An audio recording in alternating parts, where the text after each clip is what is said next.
आज की जो हमारी क्लास है, वैसे तो हम माइक्रोस्कोप पे फिनिशिंग क्लास ले रहे हैं फ्रॉम एनसीईआरटी। थोड़ा सा कल नीट का पेपर हुआ, उसके बारे में डिस्कस कर रहे हैं।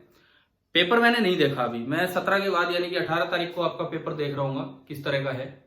परंतु आप लोग जैसा बता रहे हैं कि पेपर बहुत हद तक, देखो बायो में होता है ठीक है, फिजिक्स में एक गलत फहमी रहती है बच्चों को कि फिजिक्स की एनसीईआरटी किसी काम की नहीं है। और मैं आपको बार बार एक चीज कहता रहा हूं कि एनसीईआरटी और एचसीवी, क्या ये दो बुक्स अपने आप में संपूर्ण है कि नहीं नीट का कोई भी सवाल करवाने के लिए? आप बताओ, आप जवाब दो। एनसीईआरटी प्लस एचसीवी, सर है। देखो इनसे बाहर किसी बुक पे जाने की जरूरत नहीं, किसी भी बुक पे जाने की जरूरत नहीं। आप लोगों ने चलो रतन गाइड खरीद रखी है, तो वो आपकी प्रैक्टिस के लिए है। आप जब भी कोई चैप्टर पूरा होता है आप उससे ट्राई कर सकते हो, ठीक है। नहीं तो इन दो बुक्स के अलावा मुझे लगता है कि 100% काम वहां से हो जाएगा। अब आप ये बताओ, इस बार का नीट का पेपर आप लोगों ने देख लिया होगा, मैंने नहीं देखा है, तो कैसा कैसा है? मतलब आपकी पहुंच में है सवाल जो टॉपिक हो चुके हैं वो? Yes sir. मतलब लगभग यूं है ना कि एक तो देखते ही हो ही रहे हो, सवाल ही हो रहे हो सीधे सीधे, जैसे तो सर बायो फॉर्मूला हो रहे हैं सारे। क्या क्या क्या सारे फॉर्मूला बेस्ड है। तो यार ये इस बार की बात नहीं है, इस बार की बात नहीं है। लेकिन पेपर देख के ना आप अपनी तैयारी फॉर्मूला बेस मत कर देना, उसमें दिक्कत हो जाती है। क्योंकि अगर तैयारी फॉर्मूला बेस होगी तो वो फॉर्मूले वाले क्वेश्चन भी नहीं हो पाएंगे, ठीक है। कोई भी चैप्टर हो, कोई भी चैप्टर हो, हम अभी आगे आगे फिजिक्स को समेटेंगे, क्योंकि हमारी ये रे ऑप्टिक्स 2-3 दिन में खत्म होने वाली है। वेव ऑप्टिक्स मैंने कहा बड़ी अच्छी फिजिक्स है, वो हम पढ़ेंगे। फिर छोटा पार्ट बचता है लेकिन बहुत अच्छा कॉन्सेप्चुअल थियोरेटिकल पार्ट है। उसके साथ साथ जब हम फिजिक्स को अपनी समेटेंगे, अपने रिवाइज करेंगे 12th की या कुछ 11th की भी, तो हम प्रीवियस ईयर नीट क्वेश्चंस भी लेंगे, लेकिन उसमें हम ध्यान से अपनी एक फॉर्मूला इकट्ठे करेंगे। मेरे पास एक ना 2-3 पेजेस पड़े थे, अभी आज ही हाथ लगे मेरे। आपने सेंटर ऑफ मास, रोटेशन, इनके मैंने बनवाए थे कि आपसे लास्ट में कहा हो कि भाई अपनी नोटबुक में एक बार पॉइंट्स इकट्ठे करो या फॉर्मूले इकट्ठे करो, किए है ना आपने? और मैंने एक बच्चे से शायद फोटोकॉपी करवाई थी, कॉपी या वो पेजेस, तो वो पेजेस मुझे मिले थे अभी। तो मैं उसमें देख रहा था कि अगर इस तरह से हम अपने पूरे एक शीट सी तैयार कर ले रिवीजन टाइम में, अगर एक अच्छी शीट तैयार कर ले, तो नीट के लिए और इवन जेई मेंस के लिए बहुत लाभदायक रहेगी वो शीट। और बोर्ड एग्जाम में भी तो बेनिफिट होना ही होना उन चीजों का। तो कोई नहीं, हम पहले तो एक बार ढंग से कवर करके फिर इन शीट्स की तरफ चलेंगे और बनाएंगे इन चीजों को। आपका कॉन्फिडेंस हाई होना चाहिए फिजिक्स का पेपर देख के, कि अगर फिजिक्स के सवाल हो रहे हैं तो देखो नीट में सेलेक्ट वो बच्चा हो रहा है जो फिजिक्स अच्छी कर रहा है।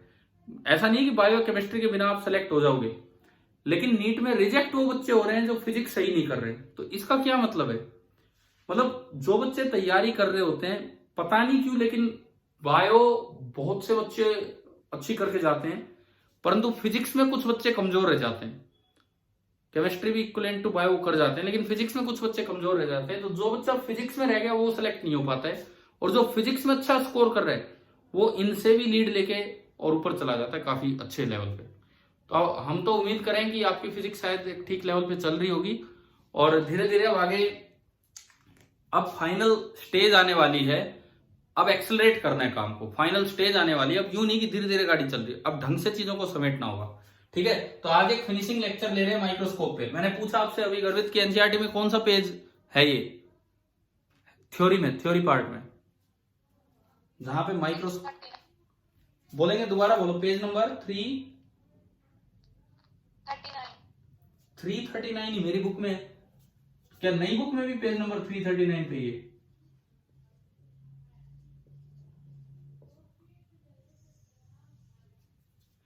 अब सुनो, पेज नंबर 339 ये हमारी वाली बुक में था। हो सकता है बीच के कुछ पेजेस कट हुए हो, तो मुझे नहीं पता। इसके पहले पे 335 है सर। कितना है? 335 in new book and 339 in old book, क्योंकि बीच के कुछ ह्यूमनाई से रिलेटेड पेजेस हटाए गए होंगे।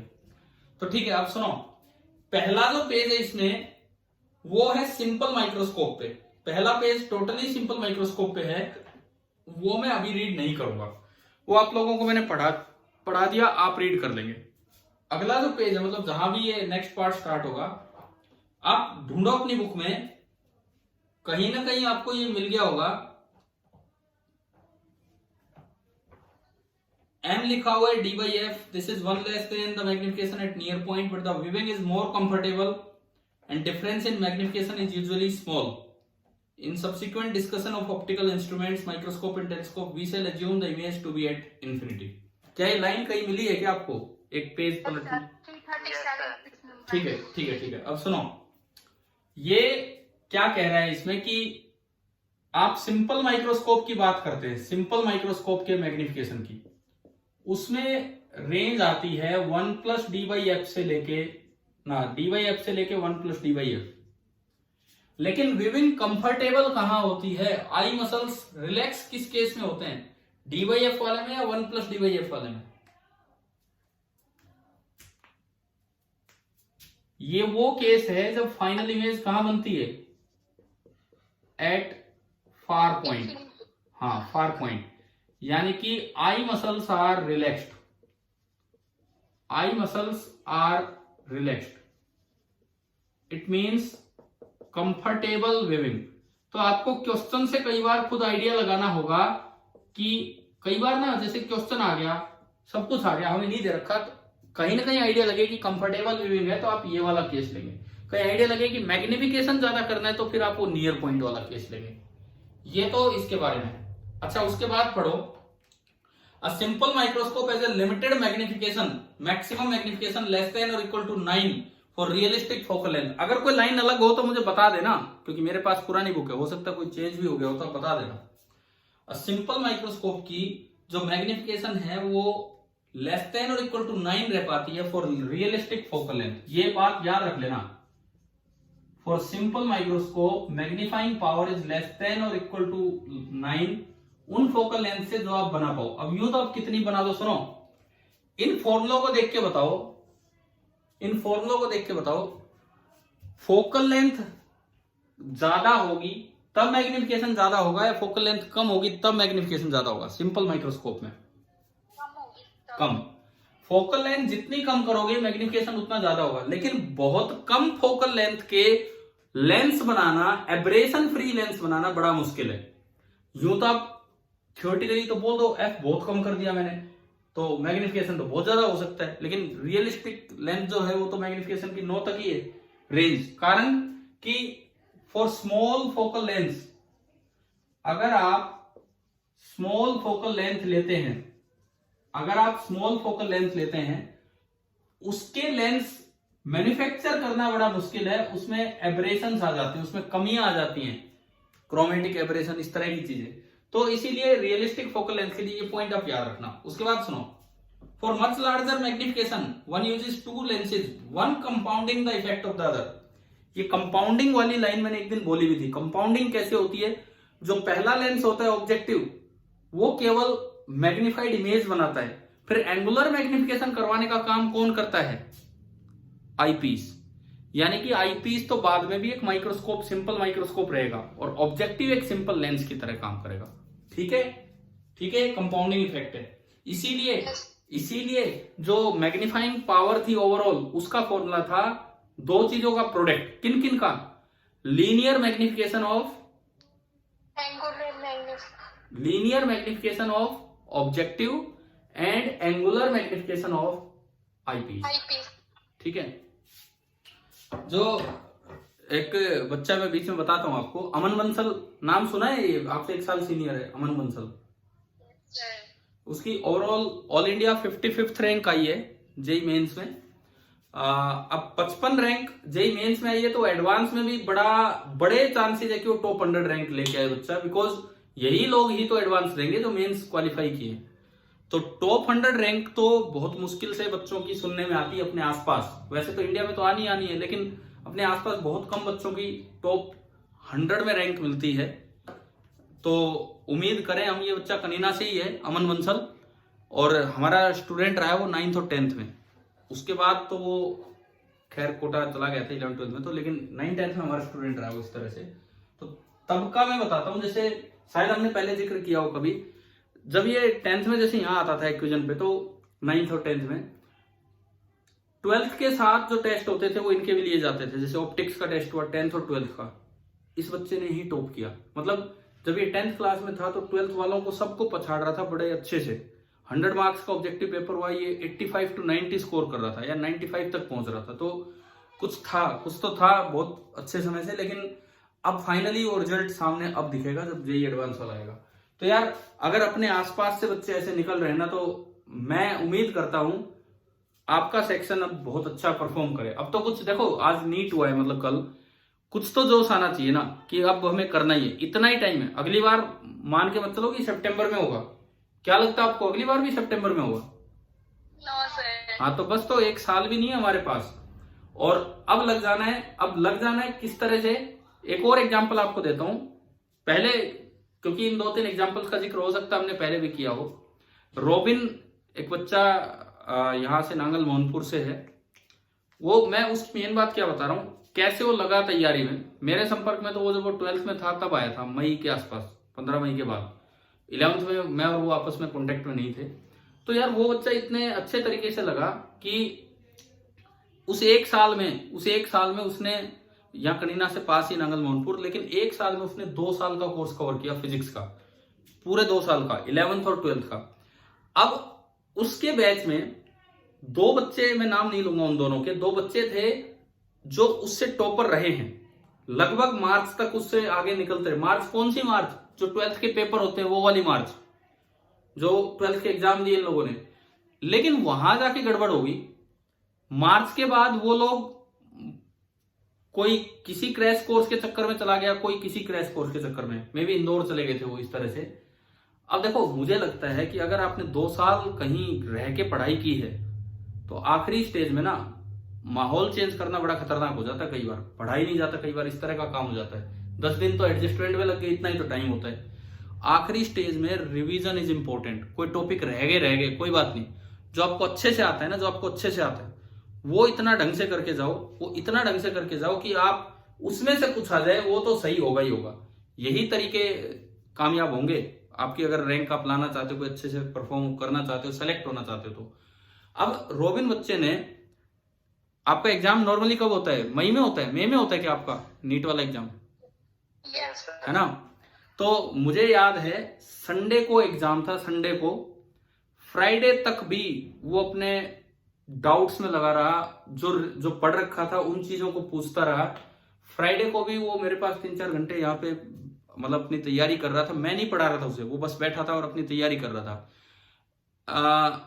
एक्चुअली क्या था, उस ईयर में जैसे हमारे बेटी पैदा हुई थी, तो मेरी वाइफ हॉस्पिटल में थी। तो यार आप यूं सोचो, डाउट बताने के लिए मैं घर पे नहीं हूं, तो वो हॉस्पिटल तक आ गया, यहाँ नहीं, कनीना नहीं, महेंद्रगढ़ हॉस्पिटल में आ गया, और रात को वहां पे डाउट्स पूछ रहे। तो मतलब कितना वो जज्बात उसके अंदर थे कि ना इस साल सेलेक्ट होना है 12th के साथ, ये था उसमें जज्बा। नहीं तो यार क्यों हो जाए, मेरा भी इतना मन नहीं था। मैंने कहा यार मैं तो बाहर हूं, बोलते कहाँ हो, मैं वहीं आ जाऊंगा। और यूं कर करके उसने 12th के साथ सिलेक्शन लिया। आज वो रोहतक मेडिकल कॉलेज में अपना MBBS कर रहे हैं। 12th के साथ सिलेक्शन लिया, लेकिन सबसे मेन बात, फिजिक्स में मैं अब भूल गया उसका स्कोर एग्जैक्टली, मुझे याद नहीं है, लेकिन जहां मुझे जितना ध्यान है मुझे, उसने शायद 164 स्कोर कर दिया था। एग्जैक्टली मैं श्योर नहीं हूं, लेकिन इसके अराउंड था 164। मतलब एक हमारे जो हरियाणा टॉपर थी, अपने OBC कैटेगरी में जो हरियाणा टॉपर थी, जिसकी रैंक उससे अच्छी थी, ओवरऑल रैंक, उससे ज्यादा रोबिन ने फिजिक्स में स्कोर किया था, और उसके दम पे वो सिलेक्ट हुआ। बायो में वो कंपेरेबल था औरों के, उन बच्चों के जो वो 2 टॉपर मैंने बताए जो उससे ऊपर रहे, बायो में उनका सेम स्कोर रहा, लेकिन वो 2 सेलेक्ट नहीं हुए, उन्हें फिर ड्रॉप करना पड़ा। फिर उनमें से एक अगली साल सेलेक्ट हुआ, एक अगली साल भी नहीं हो पाया। लेकिन रोबिन अपना 12th के साथ निकाल गया। ये था स्मार्ट वर्क, समझदारी से वो काम लेता रहा। तो यार आप लोग भी ना अब चीजों को छोड़ो मत, बस अब लग जाओ अच्छे से। और चलिए अब अपने लेक्चर को आगे बढ़ाते हैं। तो यहां से एक चीज हमने ये सीख ली कि माइक्रोस्कोप की फोकल लेंथ जितनी कम होगी उसका मैग्निफिकेशन उतना ज्यादा होगा। लेकिन ऐसा नहीं है कि फोकल लेंथ कितनी भी कम कर सको। सिंपल माइक्रोस्कोप की ज्यादा से ज्यादा magnifying power, realistic magnifying power कितनी बना पाए हैं? याद हो जाएगी वैल्यू 9। अगर बहुत कम फोकल लेंथ के लेंस बनाते हैं तो उनमें क्या होता है, एबरेशंस आने स्टार्ट हो जाते हैं। अच्छा आगे देखते हैं, सुनो। फिर मैं आया कंपाउंड इफेक्ट की तरफ। कंपाउंड इफेक्ट क्या है? कंपाउंड इफेक्ट का मतलब है कि एक पहला लेंस करेगा लीनियर काम और दूसरा करेगा एंगुलर काम और उनका प्रोडक्ट कर देंगे। ठीक है, आगे सुनिए। अगले पॉइंट में एक बड़ा इंपॉर्टेंट पॉइंट है, सीधा इस पे क्वेश्चन आता है। ये डायग्राम दिखा रखा है, ठीक है। अब ये लाइन सुनो, the lens nearest the object, object की तरफ जो लेंस होता है इधर की तरफ, ऑब्जेक्टिव जिसे हम बोलते हैं, forms a real inverted and magnified image of the object. ये पॉइंट याद रखो, ये पॉइंट याद रखो। जो कंपाउंड माइक्रोस्कोप होता है उसका जो पहला लेंस है, ऑब्जेक्टिव लेंस जो ऑब्जेक्ट की तरफ है, वो कैसी इमेज बनाता है? आपको ध्यान होना चाहिए, रियल बनाएगा। रियल है तो इन्वर्टेड होगी, रियल की रियल, और थोड़ी बड़ी बनाएगा, नहीं तो फिर वो काम क्या कर रहा है।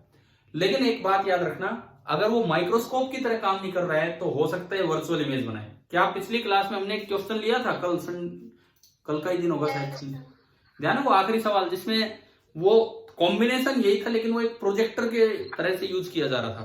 तो आपको याद हो तो वहां ऑब्जेक्टिव लेंस ने रियल नहीं बल्कि कैसी इमेज बनाई थी? इन्वर्टेड। ना, इन्वर्टेड तो रियल ही होती है।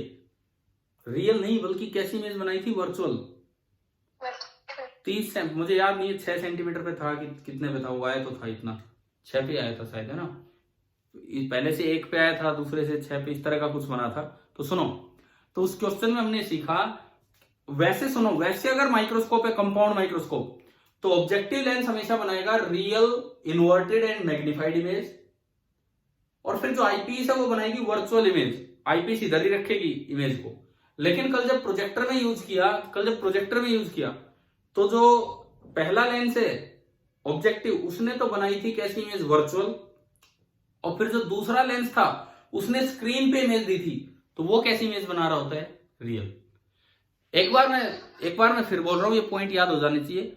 अगर ये कॉम्बिनेशन माइक्रोस्कोप की तरह काम कर रहा है तो ऑब्जेक्टिव बनाएगा real inverted and magnified image, and then eyepiece बनाएगा वर्चुअल इमेज। क्लियर? अगर ये कॉम्बिनेशन प्रोजेक्टर की तरह यूज किया जा रहा है तो ऑब्जेक्टिव तो बना देता है वर्चुअल इमेज, लेकिन देन फाइनली जो आईपीस जिसको बोलते हैं वो इमेज को स्क्रीन पे देगा, तो वो कैसी इमेज बनाएगा? Real image.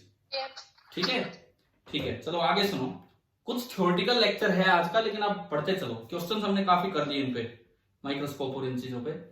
अच्छा, उसके बाद है this serves as an object for the second lens eyepiece. जो ऑब्जेक्टिव ने जो इमेज बनाई वो आईपीस के लिए ऑब्जेक्ट का काम करेगा, विच functions essentially like a simple microscope.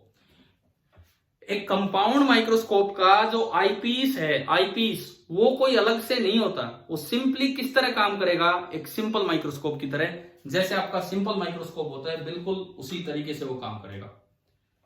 अच्छा, उसके बाद वो कैसी इमेज बनवाएगा? Produces the final image which is enlarged and virtual होगी, बड़ी होगी, और जब पहली इमेज इन्वर्टेड है तो दूसरी भी नीचे ही रहेगी, क्योंकि इसके रेस्पेक्ट में वो इरेक्ट होनी है। वर्चुअल इमेज अपने ऑब्जेक्ट के रेस्पेक्ट में इरेक्ट रहेगी, वर्चुअल इमेज अपने रियल ऑब्जेक्ट के रेस्पेक्ट में इरेक्ट रहेगी, तो वो नीचे था तो ये भी नीचे ही बनेगा। ठीक है। First inverted image is thus near the focal plane of the eyepiece. अच्छा, ये क्या चीज है? ये सुनो, इस लाइन का क्या मतलब है कि जो पहली इमेज बनेगी that is near the focal plane of the eyepiece. क्या मतलब है? सुनिए, ये ऑब्जेक्टिव लेंस है, इसने इमेज बनवाई, थोड़ी बड़ी इमेज बनवाई, इन्वर्टेड इमेज बनवाई, यहां बनवा दी, ये ऑब्जेक्टिव लेंस है। लेकिन ये जो इमेज बनेगी ना, ये आईपीस के फोकस के आसपास बनेगी। आपको मैं याद दिला दूं कि ये जो दूरी है, ये दूरी होती है एफ ई से लेके D F E upon D plus F ई। याद आ गया कि नहीं बताओ? Yes sir. यानी कि ये जो इमेज है, या तो इसके फोकल प्लेन उस फोकस को ही बोल देते हैं, इस प्लेन को फोकल प्लेन बोल देते हैं, फोकल प्लेन या उससे थोड़ा आगे होगी। मतलब इस आईपीस का जो फर्स्ट फोकस है वो यहां कहीं होगा, तो जो पहली इमेज बनेगी वो slightly beyond the focal plane बनती है। जस्ट फोकस पे बनी तो नॉर्मल एडजस्टमेंट वाला केस होगा, और या फिर थोड़ी सी आगे, ये मतलब है। यानी कि अगर मुझे कभी एज्यूम करना पड़े, ये बात आप याद रखें, ये लाइन हमें क्या कह रही है कि जो V बाई ऑब्जेक्टिव होगा ना, that is nearly equal to FO। That is slightly greater than और इक्वल टू एफ ओ। आप बताओ क्या ये अप्रोक्सीमेशन समझ आ गया, क्या मतलब इस बात का? Yes, sir. है ना, कभी भी जरूर पड़ सकती है, तो ये बात आप याद रखना कि अगर एज्यूम करना पड़े तो नियरली या slightly greater than F naught, पहली बात तो ये, ठीक है। उसके बाद the first inverted image is thus near at or within the focal plane of the eyepiece. Within मतलब उसके अंदर, उसके अंदर मतलब आगे, उसके फोकल प्लेन के अंदर, उधर, उसके लिए। At a distance appropriate for final image formation at infinity और a little closer for image formation at near point. ये कह रहा है एफ ई पे रखोगे तो इंफिनिटी पे बनेगा, या फिर थोड़ा और पास ले आओगे मतलब D F E upon D plus F ई पे, तो नियर पॉइंट पे बन जाएगी इमेज। ये इसने दोनों बातें बताई, ठीक है। Clearly the final image is inverted with respect to the original object. देखो ये ओरिजिनल ऑब्जेक्ट है, इसके रेस्पेक्ट में ये पहली इमेज इन्वर्टेड है। अब दूसरी इमेज बनती है इसके रेस्पेक्ट में इरेक्ट, इसके रेस्पेक्ट में इरेक्ट, तो ऑब्जेक्ट के रेस्पेक्ट में तो कैसे रहेगी वो भी इन्वर्टेड। ये पॉइंट हमें क्या बताता है कि magnifying power of a compound microscope is always negative. Magnifying power of a compound microscope is always negative. अब अगर कहीं पॉजिटिव दे रखा है तो इसका मतलब हम वो इसमें माइनस साइन हटा के चल रहे हैं, क्योंकि हम इसमें अक्सर मोड ले लेते हैं, और जो वी ओ बाई यू ओ ऐसा हमने सवालों में किया भी है, ठीक है। साइन के साथ लोगे तो नेगेटिव आ जाएगा। चलिए आगे देखते हैं। भाई एक बात बताओ, लाइनें पढ़ने में बोर तो नहीं हो रहे हो? समझ में आ रही है ना लाइनें अपनी बुक से, अगर आप देख रहे हो तो? Yes. ठीक है, ठीक है, ठीक है। सुनो आगे सुनो। We now obtain the magnification due to compound microscope. अब ये मैग्निफिकेशन की तरफ चला। द रे डायग्राम ऑफ फिगर 9.31, इन्होंने एक डायग्राम दिया है। It shows that the linear magnification due to objective h dash by h. अब ये देखो इन्होंने एक नई चीज यहां पे डिफाइन की, ट्यूब लेंथ। हम जो अक्सर ट्यूब लेंथ ले रहे थे वो थे दोनों के बीच की दूरी, दोनों लेंसेज के बीच की दूरी को भी हम ट्यूब लेंथ बोल रहे थे। लेकिन एक और भी लेंथ को ट्यूब लेंथ बोला जाता है माइक्रोस्कोप में। इसका सेकंड फोकस, ऑब्जेक्टिव का सेकंड फोकस और आईपीस का फर्स्ट फोकस, इनके बीच की दूरी को भी ट्यूब लेंथ बोल दिया जाता है। कारण क्या है भाई, ये लेंथ तो फिक्स है, ये मैंने पीछे भी एक वीडियो लेक्चर में डाला हुआ है, ये सब ये लेंथ तो फिक्स है, ये लेंथ भी फिक्स है। अब जो टोटल एल है that is F O plus L plus F E, actually ये भी फिक्स है, ये भी फिक्स है, तो वेरिएबल ओनली ये है, और इसको आप वेरी करोगे तो ये वेरी होगा। तो आप इसको भी ट्यूब लेंथ बोल सकते हो और इसको भी ट्यूब लेंथ बोल देते हो। एनसीईआरटी जो अपना ये मान के चलती कन्वेंशन, वो ट्यूब लेंथ इसको लेके चल रही है। नहीं तो आपको क्वेश्चन से आइडेंटिफाई करना होगा, कोई बहुत भारी इसके बारे में कन्वेंशन नहीं है, आपको क्वेश्चन से ही पहचानना होगा क्या है क्या नहीं, ठीक है। तो ये ट्यूब लेंथ ही एल को भी बोल रहे हैं यहाँ पे। अब देखिए ये कहता है कि मैग्निफिकेशन वी बाई यू से भी हम निकालते हैं। अच्छा, मैंने पीछे जब भी मैग्नीफाइंग पावर या क्वेश्चन करवाए, आपको ध्यान होगा इसके लिए तो हम सीधा फॉर्मूला लगाते थे, आईपीस के लिए तो सीधा फॉर्मूला लगाते थे, और इसके लिए linear magnification V by U देखा करते थे कि नहीं? हम ही बोलो, है ना? आवाज कट रही है सर हमारा। क्या हो गया? आवाज कट रही थी आपकी, समझ नहीं आया। ठीक है, मैं दोबारा बोलता हूं, अब की बार अगर आए तो सुनो। अभी सुन रही है मेरी आवाज? Yes sir. सुनो, मैंने कहा कि अक्सर जब हम पूरे का एंगुलर मैग्निफिकेशन निकाला करते हैं तो हम क्या किया करते हैं, हम क्या करते हैं कि भाई इसका तो फॉर्मूला लगा देते हैं डी बाई एफ या 1 प्लस डी बाई एफ, और इसके लिए हम वी बाई यू लगाया करते थे। हाँ कि ना बताओ, वी बाई यू इस तरह से चलते थे, ठीक है। लेकिन अब ये एनसीईआरटी में बता रही कि इसके लिए एक और अल्टरनेट है। अगर आपको ट्यूब लेंथ एल दे रखी हो तो इसका मैग्निफिकेशन आप एल बाई एफ ओ भी ले सकते हैं। अब ये एल ये है, ये एल ये है, एल अपॉन एफ ओ। कैसे, एक बार वो भी समझ लो। देखो इससे ये रे गई, और एक रे मैंने ली इसके ऑप्टिकल सेंटर से, एक रे मैंने ली ऑप्टिकल सेंटर से। ऑप्टिकल सेंटर से जो रे लेंगे वो अनडेविएटेड जाएगी बिल्कुल सीधी, ठीक है। ये वाली रे आपकी बिल्कुल सीधी गई, और दूसरी रे जो आपने पैरेलल ली है, जो आपने पैरेलल ली है वो इसके फोकस से निकल जाएगी। ये जहां भी है फोकस, ये निकलेगी यहां से फोकस सेकंड, और ये पूरी दूरी एल है इस तरह से। अब मुझे ये देखना है कि ये जो पहला लेंस का मैग्निफिकेशन है, linear magnification, V by you से तो हम करते ही थे क्वेश्चंस में। इसका एक और भी फॉर्मूला है L बाई एफ ओ। कैसे, देखो मान लो ये हाइट h है और ये जो हाइट बची h डैश है, तो मैग्निफिकेशन ऑफ ऑब्जेक्टिव का जो मोड होगा that will B height of image upon height of object. यही तो होता है लीनियर मैग्निफिकेशन, यस है ना। अब h डैश बाई h ये मैं ज्योमेट्री से निकालू, देखो ये लेंथ h तो ये लेंथ भी h, ये लेंथ h तो ये भी h। अब आपको दो सिमिलर ट्रायंगल नजर आ रही हैं यहां, ये और ये। कौन सी, एक तो ये वाली ट्रायंगल और एक ये वाली ट्रायंगल, ये दो सिमिलर ट्रायंगल है। सिमिलर ट्रायंगल है क्योंकि एक एंगल इक्वल, एक 90-90, तो साइड्स का रेशियो इक्वल होगा। तो h डैश बाई h बराबर L बाई एफ ओ। अब ये L क्यों ले लिया, हो सकता है कि इमेज थोड़ी सी आगे हो, लेकिन हम ये मान के चल रहे हैं कि लगभग इसके फोकल प्लेन पे ही ये बनता है, लगभग इसके फोकल प्लेन पे। तो अगर इसका आप सिमिलर ट्रायंगल का यूज करोगे इन दो ट्रायंगल्स का, तो बनेगा h dash by h is nearly equal to L upon F O. वैसे हो सकता है थोड़ा आगे हो, लेकिन लगभग L के आसपास। तो h डैश बाई h आपने यहां रखा, तो इसका एक और फॉर्मूला निकल के आ रहा है। अगर क्वेश्चन में कोई और जानकारी ना दे रखी हो और आपको दोनों फोकल पॉइंट्स के बीच की दूरी दे रखी हो, तो मैग्निफिकेशन ऑफ ऑब्जेक्टिव का आप डायरेक्ट फॉर्मूला यूज कर सकते हैं क्वेश्चंस में, L अपॉन एफ ओ।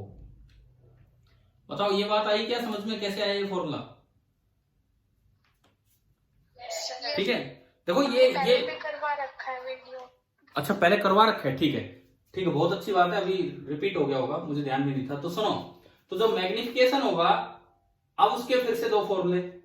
ये वाला आप हो गया L बाई एफ ओ, अगर मैग्निफिकेशन नॉर्मल एडजस्टमेंट का है तो D बाई एफ ई, और मैक्सिमम वाला है तो 1 प्लस D बाई एफ ई। तो वैसे तो हमने V बाई यू से क्वेश्चन करने सीख लिए, पर ये भी हमारे पास एक फॉर्मूला है। अच्छा इसके बाद सुनो, अपनी बुक में अगली कुछ लाइनें यही सब बता रखी है, आप देखोगे तो आपको नजर डालते ही समझ आ रहा होगा कि क्या लिखा हुआ है। ठीक है, नीचे एक एग्जाम्पल लिया है, उस एग्जाम्पल पे आप आओ। विद एन ऑब्जेक्टिव जिसकी फोकल लेंथ है 1 सेंटीमीटर। एक एग्जाम्पल मिला बुक में, थ्योरी में। Yes sir. ठीक है, एक ऑब्जेक्टिव जिसकी फोकल लेंथ है 1 सेंटीमीटर और आईपीस की फोकल लेंथ है 2 सेंटीमीटर। ट्यूब लेंथ, अब इनकी ट्यूब लेंथ का मतलब है वो बीच वाला L, वो 20 सेंटीमीटर है। तो मैग्निफिकेशन कितना होगा? मान लो ये सवाल आ जाए, कुछ नहीं बताया ऑब्जेक्ट कहां है, तो आप ना ये फॉर्मूला यूज करोगे L अपॉन एफ ओ। अब अगर आप L upon F O use करते हो तो इसमें करके दिखा रखा है ना बुक में, L दिया है 20 सेंटीमीटर, एफ ओ दे रखा है 1 सेंटीमीटर, तो 20 बाई 1 मतलब आपको ना इस सवाल में ये दे दिया डायरेक्ट 20 सेंटीमीटर है, एफ फोकल लेंथ इसकी 1 सेंटीमीटर है, और एक आईपीस की फोकल लेंथ दे रखी है, कितनी दे रखी है आईपीस की? 2 सेंटीमीटर। बस ये सवाल है, और मैग्नीफाइंग पावर पूछ ली, तो अब सीधा ये फॉर्मूला यूज करो, L बाई एफ ओ इसके लिए और D बाई एफ यू इसके लिए। तो L बाई एफ ओ करोगे 20 centimetre upon 1 centimetre into D 25 centimetre upon 2 centimetre. ये जो भी आएगा ये आपका मैग्निफिकेशन आ जाएगा यहाँ से। अच्छा लास्ट में लिखता है various other factors such as illumination of the object contribute to the quality and visibility of the image. ये कहता है कि ऑब्जेक्ट कितना इल्यूमिनेट हो रहा है, ऑब्जेक्ट से रेज आ भी पा रही है कि नहीं, इस पे भी डिपेंड करेगा कि आपकी विजिबिलिटी अच्छी है कि नहीं। अगर ऑब्जेक्ट वैसे ही नहीं दिख रहा तो माइक्रोस्कोप भी नहीं दिखा पाएगा। कम से कम ऑब्जेक्ट वैसे कुछ तो उस पर वो हो, लाइट तो हो इतनी। अच्छा उसके बाद in modern microscope multi component lenses are used. मैंने बताया था आपको कि डबलेट यूज किए जाते हैं, इवन डबलेट के फॉर्मूले भी बताए होंगे, omega 1 by F1 plus omega 2 by F2 equal to 0 करवाए ना प्रिज्म के साथ, ये वाला काम है ना। तो उनका काम क्या होता है? To minimise the optical aberrations, ये सब है। अच्छा सुनो, AIPMT 2014 सीबीएसई AIPMT नाम से जब एग्जाम हुआ करता था, तो उसमें अब ऑप्शंस तो मेरे पास है नहीं अभी, उसमें इस तरह का कोई सवाल आया था और उसमें ऐसे ऑप्शंस थे, आप देख सकते हो। मैं बस वो थ्योरेटिकल क्वेश्चन था कि focal length of objective of microscope is increased. दोबारा सुनो, तो AIPMT 2014 का ये सवाल है, focal length of objective of microscope is increase. दरअसल उस एक क्वेश्चन में दो ऑप्शन माइक्रोस्कोप से रिलेटेड थे, मतलब टेलीस्कोप और माइक्रोस्कोप का मिक्स था। तो मैं केवल माइक्रोस्कोप वाली बात आपसे पूछ रहा हूं कि if objective focal length of objective is increase then magnifying power या angular magnification of microscope increase होगा कि डिक्रीज होगा, बताओ।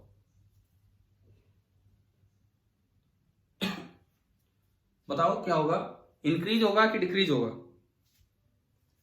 सवाल ये था एआईपीएमटी वाला कि अगर फोकल लेंथ इंक्रीज कर दी जाए ऑब्जेक्टिव की तो magnifying power of microscope increase होगी कि डिक्रीज होगी। डिक्रीज ये यहीं से पता लग रहा है, L बाई एफओ अगर आप डिक्रीज कर रहे हो। अब देखो और किसी फॉर्मूले से ये सवाल मुश्किल हो जाता है। कैसे? हम तो ये याद करते हैं कि मैग्नीफाइंग पावर होती है लीनियर मैग्निफिकेशन इसका और एंगुलर इसका। अब लीनियर तो करते हैं V बाई यू से ऑब्जेक्टिव, और ये करते हैं D बाई एफ से। अरे यार आवाज अब मैं क्या करूं, इसमें नेटवर्क ही नहीं आ रहा तो इतना।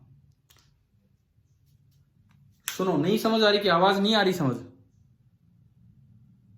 नहीं सर, इस तरफ सही आते हैं। ठीक है, तो सुनो एक बार, ये फॉर्मूले की इंपॉर्टेंस मैं आपको बता रहा हूं। ये फॉर्मूला क्यों इंपॉर्टेंट है, अक्सर हम इनसे न्यूमेरिकल कर लेते हैं। अब वो एआईपीएमटी 2014 में आईपीएस को नहीं छेड़ा, उन्होंने बोला कि अगर मैं ऑब्जेक्टिव की फोकल लेंथ कम कर दूं ना बढ़ा दूं, ऑब्जेक्टिव की फोकल लेंथ बढ़ा दूं तो माइक्रोस्कोप के मैग्निफिकेशन पे क्या फर्क पड़ेगा।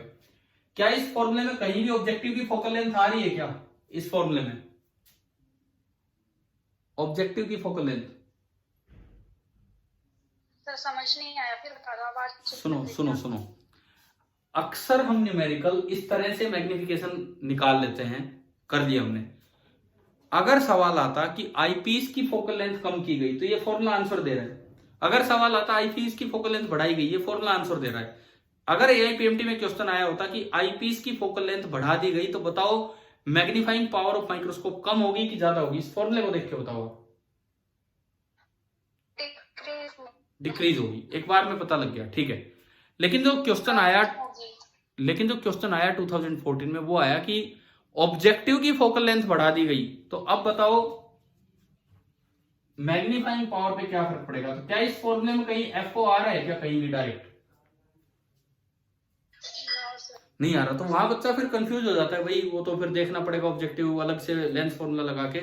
तो ऐसे क्वेश्चन में काम आएगा एनसीईआरटी का ये वाला फॉर्मूला लगाओगे तो ये बनेगा L by F O into D by F E. अब बताओ कि अगर ऑब्जेक्टिव की फोकल लेंथ बढ़ा दी गई तो मैग्नीफाइंग पावर क्या होगी माइक्रोस्कोप की, बढ़ेगी कि कम होगी? कम होगी। अब आ गया ना समझ में कि क्यों इंपॉर्टेंट है ये फॉर्मूला, किस तरह का है ये, ठीक है। तो अपनी बुक में एनसीईआरटी टेक्स्ट बुक में ना सामने मार्जिन होगा ना, मार्जिन इन चीजों के साथ साथ थोड़ा तो वहां पे ना एक बार बस ये इतना सा लिख दो ताकि आपके ध्यान रह जाए कि एआईपीएमटी 2014, और केवल इतना सा बता दो कि इफ एफओ इंक्रीजेस तो दिस इंप्लाइज कि एम डिक्रीजेस, ताकि आपको पता रहे कि ये फॉर्मूला भी काम का है, ना कि केवल उससे तो न्यूमेरिकल सोल्व हो ही रहे। अब आप माइक्रोस्कोप के आखिरी काम पे आ जाओ, लास्ट काम, बिल्कुल लास्ट काम माइक्रोस्कोप का। एक्सरसाइज में ये है, आप एक्सरसाइज में न्यूमेरिकल मैंने करवा रखा है पीछे वीडियो लेक्चर्स में। जो एक्सरसाइज में माइक्रोस्कोप का 30 टाइम्स वाला था न्यूमेरिकल, अगर आपने अटेंड किया हो, एक 10 मिनट का ही लेक्चर होगा और उसमें वो करवाया हुआ है। लेकिन क्या आपको एक कोई थ्योरेटिकल क्वेश्चन मिला है कि answer the following questions, 5 part? आदि बुक में कोई थ्योरेटिकल क्वेश्चन है answer the following questions type 5 part वाला? Yes sir. कौन सा क्वेश्चन नंबर बताएंगे? मेरी बुक में 32 है वो, 9.26। नई बुक में है 9.26।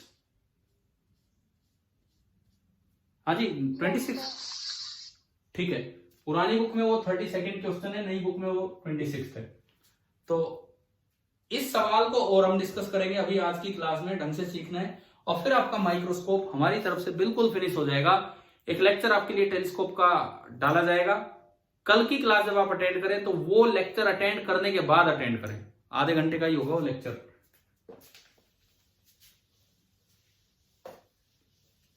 और फिर एक फिनिशिंग क्लास एक दिन बाद, एक दिन के गैप के बाद।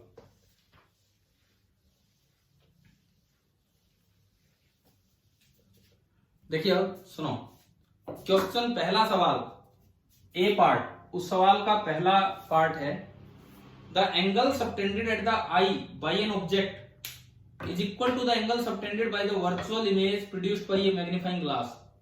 पहली बात, एक मैग्नीफाइंग ग्लास का मतलब होता है सिंपल माइक्रोस्कोप। अगर खाली मैग्नीफाइंग ग्लास बोला है तो इट मींस कि आप सिंपल माइक्रोस्कोप की बात कर रहे हैं, ठीक है। तो ये कहता है कि फिर मैग्नीफाइंग ग्लास ने मैग्निफिकेशन कैसे किया। सवाल ये है, हो सकता है पिछले लेक्चर्स में कहीं डिस्कस हुआ या मे बी ये, मुझे नहीं लगता कि ये सवाल तो डिस्कस हुए होंगे। ये तो नहीं हुए ना डिस्कस, ये थ्योरेटिकल वाले क्वेश्चंस पीछे इस तरह के, ठीक है। तो अब देखो, ये आपके लिए बड़े अच्छे सवाल है, बड़े इंपॉर्टेंट क्वेश्चंस हैं। ये आई है, ये आई बॉल है, ये इसका नियर पॉइंट है। आपको कोई ऑब्जेक्ट छोटा था दिख नहीं रहा था, आपने उसको आगे रख दिया, आपने उसको आगे रख दिया। सपोज मैं कहता हूं कि आपने उसको रख दिया d into F E upon D plus F ई डिस्टेंस पे, सपोज यहां रख दिया। तो अगर यहां रखोगे एक लेंस लगा के, ऐसे नहीं, एक लेंस लगा के, यूं तो दिखेगा ही नहीं कुछ। मान लो मैंने एक बस एक ही सिंगल लेंस है एफ, तो एफ ई करने की जरूरत ही नहीं है, बस एफ है, इतनी दूर रखा। तो अगर इतनी दूर रखते हो तो इमेज कहां बनेगी, नियर पॉइंट पे, याद है नहीं तो हमें। तो इतनी दूर रखोगे तो इमेज यहां आके बनेगी, यहां, यानी कि इस ऑब्जेक्ट ए बी की जो इमेज है वो बनी ए डैश बी डैश। परंतु अगर आप इस ऑब्जेक्ट को नेकेड आई पे यूज करते तो बस यहीं रख पाते और ये छोटा एंगल बना रहा होता, और उस एंगल को हम बोलते थीटा नॉट, और फिलहाल एंगल थीटा। कुछ याद आ गया होगा क्या डायग्राम है, ठीक है। तो अब सुनो, एक अच्छा सवाल है ये कहता है कि आपने जब एक मैग्नीफाइंग ग्लास यूज किया तो आंख पे जो एंगल ऑब्जेक्ट ने बना रखा है वही तो एंगल इसकी इमेज ने बना रखा है। तो फिर मैग्निफिकेशन, एंगुलर मैग्निफिकेशन हुआ कहां भाई। अक्सर हम सोचते हैं एंगुलर मैग्निफिकेशन का मतलब है angle subtended by image upon angle subtended by object, यही तो मतलब होता है इसका। तो यार अगर मैं इसको देखूं तो angle subtended by image on the eye भी थीटा है, और angle subtended by object on the eye भी थीटा है, तो थीटा बाई थीटा तो 1 होना चाहिए। फिर एंगुलर मैग्निफिकेशन हुआ कहां है, बताओ इसको कैसे एक्सप्लेन करें। पहले तो ये बताओ, सवाल भी समझ आया कि नहीं आया।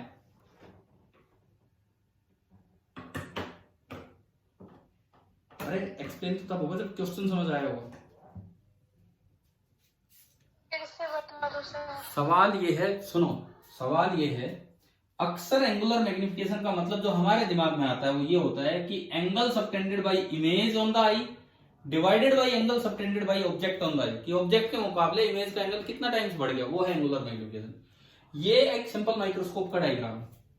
इस वक्त जो इमेज बनी वो ए डैश बी डैश है, उसने आंख पे एंगल बना रखा है थीटा, तो इस वक्त तो ऑब्जेक्ट ने भी एंगल थीटा ही बना रखा है। तो अगर मैं यूं सोचूं तो मैग्नीफाइंग पावर होगी थीटा बाई थीटा 1, तो फिर एंगुलर मैग्निफिकेशन हुआ कहां है, फिर क्यों हम ये माइक्रोस्कोप को यूज कर रहे हैं।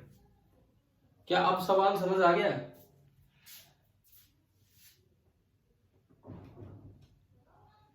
अभी सवाल समझ आया कि नहीं आया? अब एक बार अपनी बुक की लाइन पढ़ के देखो यही सवाल की, तब पता लगेगा आपको क्या चल रहा है। The angle subtended at the eye by an object, angle subtended at the eye by an object A B, वो थीटा है, is equal to the angle subtended at the eye by the virtual image produced by the magnifying glass. इसकी जो virtual image बनाई ए dash B dash, उसने भी वही angle बना रखा है थीटा। तो फिर एंगुलर मैग्निफिकेशन हुआ कहां? पहली बात आप बताओ कि क्वेश्चन क्लियर हो गया कि नहीं?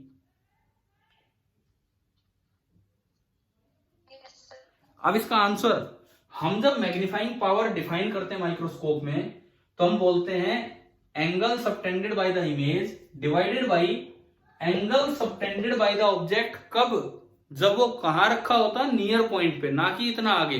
क्योंकि अगर आप बिना लेंस के इतना आगे रखोगे तो क्या ये दिख पाएगा आपको? बिना लेंस के अगर आप यहां उठा लाए ऑब्जेक्ट को तो क्या इमेज बनेगी आपके रेटिना पे? अगर आप बिना लेंस के इस ऑब्जेक्ट को यहाँ उठा लाए तो ये ऑब्जेक्ट आपकी आंख के रेंज ऑफ विजन से ही बाहर हो गया, तो क्या इसकी इमेज होगी क्या रेटिना पे, बन पाएगी? नहीं बनेगी। इसका मतलब मैग्नीफाइंग पावर को जब हम करेक्टली डिफाइन करते हैं तो वो होती है, ऊपर तो ठीक है एंगल सबटेंडेड बाय इमेज, लेकिन नीचे है angle subtended by object when the object is placed in the range of vision of necked आई। कहां पे? नियर पॉइंट पे।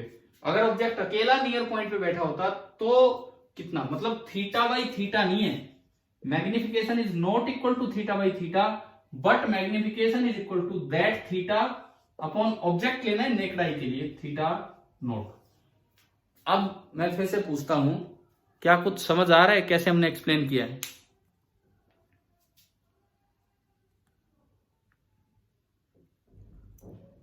पहली बात, कुछ जवाब दो, कुछ क्वेश्चन समझ आया क्या था?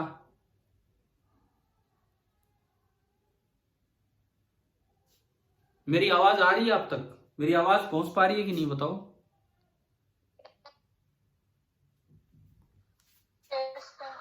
तो अब मुझे बताओ, क्या पहला पार्ट, फर्स्ट पार्ट जो ये सवाल था, क्या ये क्लियर हो गया आप सभी को?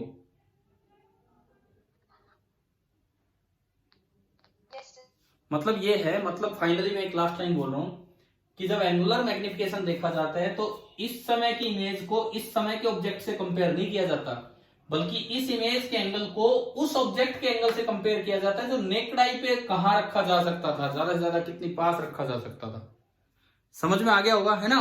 आप आंसर बुक से पढ़ेंगे तो शायद थोड़ा क्लियर हो। एक बार बुक में निकालते हैं, पीछे इसका आंसर दिए हैं, इनके आंसर पीछे देखो अपनी बुक में, पेज नंबर जो भी है, आप आपके पुराने पेज नए पेज, वो एक बार देखो क्या आप पीछे पहुंच चुके हैं क्या आंसर्स पे?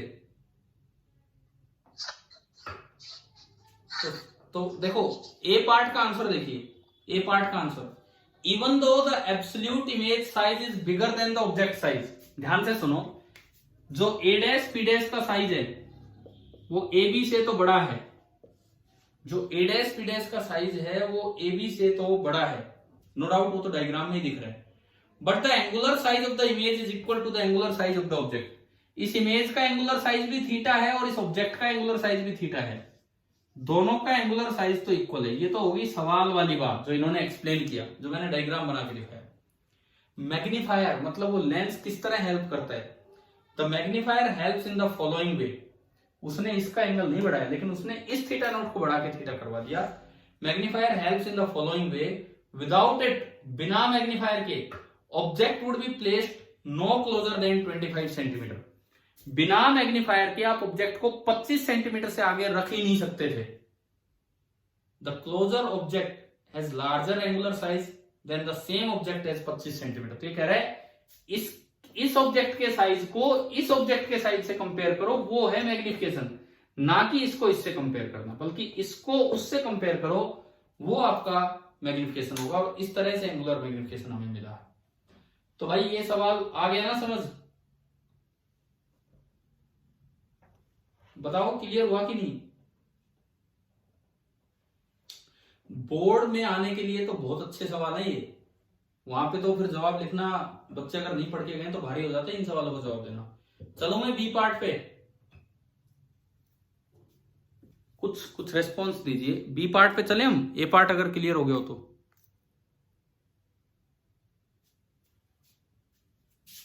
आवाज आ रही है मेरी या नहीं समझ पा रहे हो? ठीक है, बी पार्ट देखते हैं।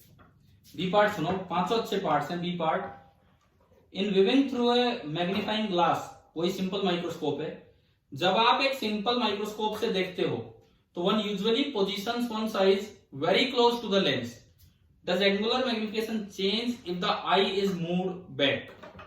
ये क्या कहता है सुनो, आपने सिंपल माइक्रोस्कोप देखे होंगे, ऐसे हैंड लेंस होते हैं, एक गोल सा फ्रेम होता है, उसमें लेंस लगा होता है, कॉन्वेक्स लेंस, नीचे पकड़ने का होता है और उसमें आप यूं आंख लगा के देख सकते हैं। ये सिंपल माइक्रोस्कोप होता है, लैब में भी होते हैं ये इस तरह के।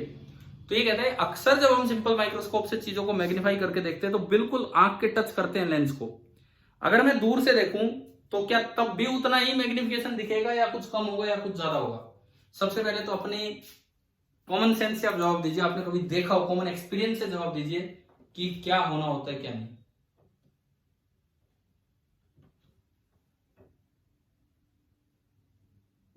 बताओ। अरे सवाल आया कि नहीं आया समझ?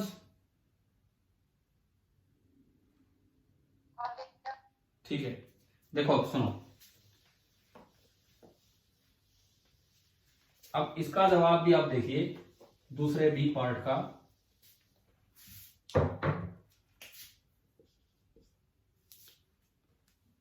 देखो क्या होता है कि ये आई है, बिल्कुल आपने लेंस के पास, बिल्कुल लेंस के पास लगाइए। यहां कहीं ऑब्जेक्ट रखा था, मैं वही केस लेता हूं। ऑब्जेक्ट आपने रखा था d into F E upon D plus F ई डिस्टेंस दूर, तो इसकी इमेज बनेगी नियर पॉइंट पे, d डिस्टेंस दूर। रे डायग्राम कुछ ऐसा बनता है और ये इमेज बनती है। ठीक है, नेकडाई वाला आपने डायग्राम पहले बना रखा है। मान लो नेकडाई पे इसने जो एंगल सबटेंड किया that was theta note, that was theta note. और अभी जो फाइनल, देखो ये ए बी है, आंख के लिए ऑब्जेक्ट का काम करेगा ए डैश बी डैश। तो ए डैश बी डैश ने एंगल बना रखा है theta, A dash B dash ने एंगल बना रखा है लेंस पे थीटा, वही आंख पे एंगल है। तो जो मैग्नीफाइंग पावर है that is theta by theta note. चलो ये तो नॉर्मल केस हो गया।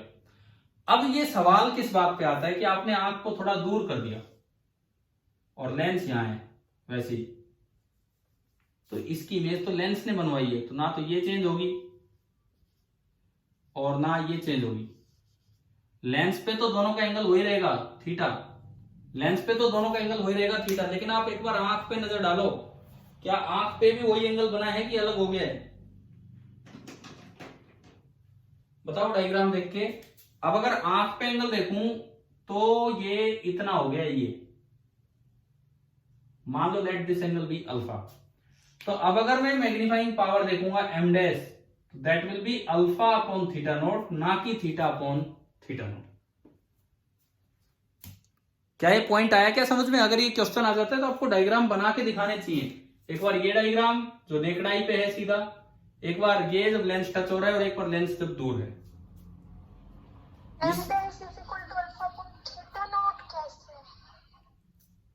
पहले ये बताओ, क्या ये बीच वाला समझ आ गया? बीच वाला theta by theta nought, theta by theta nought clear है? अब ये थीटा बाई थीटा नोट क्या है? थीटा बाई थीटा नोट है, थीटा तो है एंगल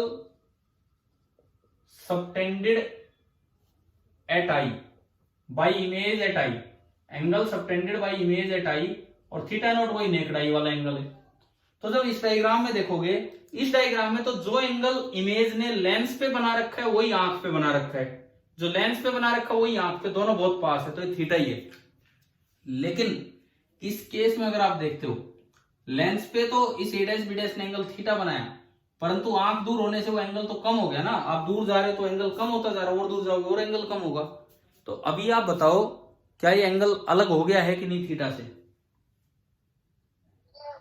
ठीक है, और ये जो अल्फा है, this alpha is smaller than theta, तो आप बताओ ये मैग्नीफाइंग पावर कम होगी है कि नहीं होगी? हाँ भाई, मैग्नीफाइंग पावर कम होगी कि ज्यादा होगी कि सेम रहेगी? पहले से इन दोनों को कंपेयर करो, इन दोनों को, यानी कि M dash is less than M, क्योंकि alpha is less than theta. इसका मतलब अगर मैं आप खुद चेक कर सकते हो, अगर आपके पास लेंस हो तो, अगर आप एक सिंपल माइक्रोस्कोप को आंख से थोड़ा दूर कर दोगे तो जो चीज पहले ज्यादा मैग्नीफाई होकर दिख रही थी वो अब थोड़ी छोटी हो जाएगी। क्या समझ आया कि नहीं आया ये पॉइंट? बताओ। ठीक है, लेकिन अगर आप नॉर्मल एडजस्टमेंट का केस ले रहे हो ना तो उसमें फर्क नहीं पड़ेगा। कारण नॉर्मल एडजस्टमेंट के केस में जो फाइनल इमेज होती है वो कहां होती है? नॉर्मल एडजस्टमेंट के केस में इन्फिनिटी पे।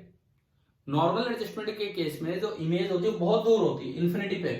अब इन्फिनिटी पे जब इमेज होगी तो इन्फिनिटी के मुकाबले जितनी ये डिस्टेंस है उतनी ये डिस्टेंस है। इन्फिनिटी पे अगर इमेज होगी तो थीटा और अल्फा में कोई खास फर्क पड़ेगा ही नहीं। यानी कि अगर आप नॉर्मल एडजस्टमेंट वाला केस देखते हैं, अगर आप नॉर्मल एडजस्टमेंट वाला केस देखते हैं तो theta is nearly equal to alpha और उस केस में जो m डैश होगा that will be nearly equal to m। अभी बताओ क्या ये पॉइंट भी क्लियर हुआ कि नहीं हुआ, क्या बताया मैंने? देखो अगर नहीं हुआ है ना तो जरूर पूछना, बिकॉज न्यूमेरिकल होना एक अलग चीज है। ये बड़े अच्छे कॉन्सेप्चुअल सवाल हैं इनमें माइक्रोस्कोप पे। क्लियर हो गया होगा शायद सभी को। तो मतलब हमें रिजल्ट समझ में आ गया कि अगर मैं माइक्रोस्कोप है, सिंपल माइक्रोस्कोप, मैग्नीफायर ग्लास, उसको थोड़ा दूर करता हूं आंख से, तो बताओ इमेज जो बन रही है या हमें जो दिख रहा है उसमें मैग्निफिकेशन कम होगी या नहीं होगी? तो इसका आंसर ये है, अगर पास इमेज बनी है तो कम होगी, लेकिन अगर दूर इमेज बनी है तो क्या इतनी सी दूरी से कोई फर्क पड़ेगा? नहीं पड़ेगा, और उस केस में मैग्निफिकेशन नियरली सेम रहेगी। अच्छा, अब एक और सवाल आ जाए कि आप एक मैग्नीफायर यूज कर रहे हैं, एक मैग्नीफायर, जैसे जो पिछला सवाल था और इसको मैं मिक्स करके दे रहा हूं। मैग्नीफायर मतलब सिंपल माइक्रोस्कोप यूज कर रहे हैं। जो फाइनल इमेज बनती है और जो रियल ऑब्जेक्ट होता है, क्या दोनों आंख पे सेम एंगल सबटेंड करते हैं कि नहीं? इसका जवाब दो। जो फाइनल इमेज बनी है और जो रियल ऑब्जेक्ट होता है, जो पहला ऑब्जेक्ट होता है, जो पहला ऑब्जेक्ट, दूसरा तो आपके लिए होगा, क्या दोनों आंख पे सेम एंगल सबटेंड करते हैं कि नहीं? इसका क्या जवाब होगा? डायग्राम आपके सामने है, इनको देख के आप जवाब दे सकते हैं। क्या फर्स्ट ऑब्जेक्ट मतलब जो इनिशियल ऑब्जेक्ट था ये भी रियल ऑब्जेक्ट, और जो फाइनल इमेज बनी जो आंख के लिए ऑब्जेक्ट करेगा ए डैश बी डैश, क्या उन दोनों का angle subtended at the I same होता है कि अलग होता है? ये हमारा सवाल है। बताओ भाई, जवाब दो।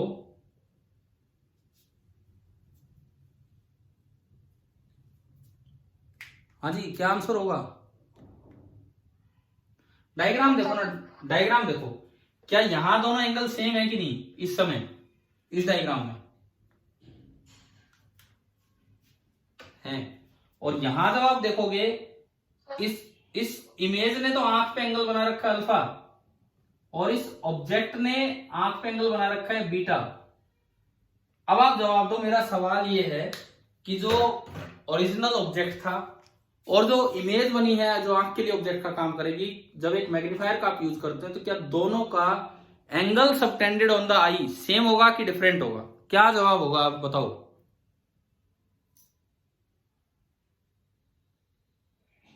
अरे सीधा जवाब दिख रहा है हमें कि अगर मैग्नीफायर और आई दोनों पास हैं, अगर सिंपल माइक्रोस्कोप बिल्कुल आई के टच हो रहे हैं, तो दोनों के द्वारा बनाए गए एंगल बिल्कुल सेम होगा। और लेकिन अगर आई आपने मैग्नीफायर से दूर कर रखी है तो ऑब्जेक्ट ने अलग एंगल बनाया होगा आंख पे, इमेज ने अलग एंगल बनाया होगा आंख पे, हाँ, लेकिन लेंस पे दोनों का एंगल सेम होगा। अब मैं फिर पूछता हूं, क्या ये पॉइंट क्लियर हुआ कि नहीं? ये वाला भी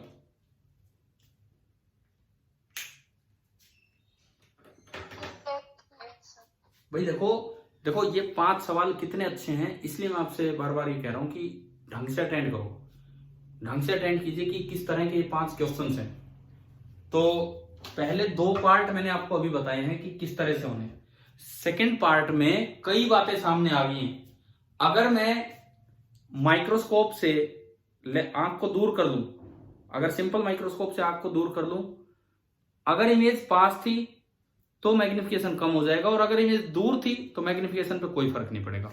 दूसरी बात, अगर मैं angle subtended by the object and the image at the eye देखूं, तो अगर आई बिल्कुल माइक्रोस्कोप के पास है तो सेम एंगल होगा, और अगर आई दूर है तो अल्फा बीटा दोनों अलग अलग होंगे। अच्छा, एक बार अब इसके आंसर पे चलो पीछे, 9.32 के बी आंसर पे। ये सारी बातें यार आपको किसी न किसी रूप में अपने लिख लेनी अच्छे तरीके से। 9.32 के बी पार्ट पे अब चलिए, क्या बोला है? Yes it decreases a little. मिल गया आपको पीछे आंसर?